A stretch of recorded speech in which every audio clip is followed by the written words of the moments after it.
Welcome. You're watching continuing coverage of the World Healthcare Congress 2012, and I'm very, very pleased to welcome the new president-elect, Dr. Jeremy Lazarus, who is now with the American Medical Association. Dr. Lazarus, so pleased to have you here today. Good to be here. What are the next 2 years going to be like for you? The next 2 years are going to be very hectic as we see what happens with the Affordable Care Act and how we're going to implement that or deal with it. If it's not going to be implemented, we're going to be very busy trying to make sure that we can increase coverage for all Americans, better the lives of physicians, reform medical education, try to look at healthcare outcomes to try to make them better for patients and the whole society that we live in. Absolutely, and to reduce some of that cost that people are so concerned about. Right. Now, what is the official recommendation or commentary you've done on the Affordable Care Act? We have given our qualified support to the Affordable Care Act and continue to support it. We've also had policy on individual responsibility that patients ought to have insurance or pay a fee into the system if they don't have it, and also if there's not sufficient income for individuals or families to be able to get tax credits to help them with their insurance coverage bills. Okay.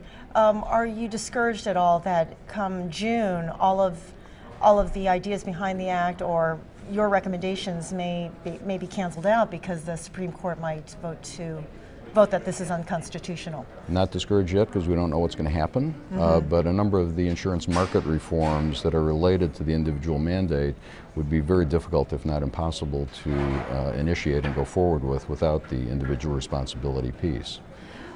How fast is the pace of change happening right now? Do you feel that people are collaborating and getting things done? The pace is very fast right now with the new affordable accountable care organizations that have been approved. There are 27 just about a week ago. We're moving towards more team-based care, more integrated care, different forms of delivery of care that we give, different forms of payment that we're experimenting with. It's a pretty rapid change right now going forward. You mentioned 27 just approved last week. What is the process like? There's a process of application. You have to have a certain number of primary care physicians. They need to have, they don't necessarily need to have a hospital associated with them, but they have to have a certain number of patients attached to those primary care physicians, and they have to have the necessary infrastructure to actually develop the accountable care organization.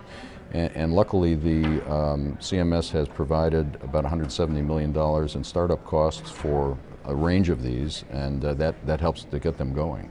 So. Is the patient on the ground going to notice any of these changes going on behind closed doors? They will be informed and have the opportunity to say that they wish to participate in the ACO, the Accountable Care Organization, or not. So they will be informed about that. At what point, I'm not exactly sure, but they will be informed. Sounds like you have, as you said, a very hectic 2 years in front of you. What else do you hope to achieve over that time? Well, we have a couple of big issues, outstanding issues that weren't part of the Affordable Care Act, and one was the Medicare payment crisis, where we've had to fight every year to just keep Medicare payments stable. And you know, we know that physician costs go up in terms of the overhead, just taking care of a practice, paying staff and so on, but unfortunately Medicare payments have stayed relatively stable over the last 10 years, so we can't actually keep up with costs. So we'd like to see the Medicare payment formula repealed. It's called the sustainable growth rate. And we'd like to see a period of 5 years of stability in payments so that we can experiment with some of these new forms of payment that I mentioned, like bundled payments, shared savings, accountable care organizations, and then you know, to be able to move into new forms of payment that are better. The second piece, the big piece that wasn't in the Affordable Care Act was the medical liability issue. We'd like to see laws similar to the ones passed in California and Louisiana, where there are caps on non-economic damages, and we're pushing that in Congress right now in a bill called H.R. 5, which passed the House of Representatives. Does that have a good chance of getting pushed through? It passed the House, and we're looking forward to seeing what happens in the Senate. Okay, well, very good. Thank you so much, Dr. Lazarus. Good luck over the next your term. I'm Mabel Jong. Thanks for watching.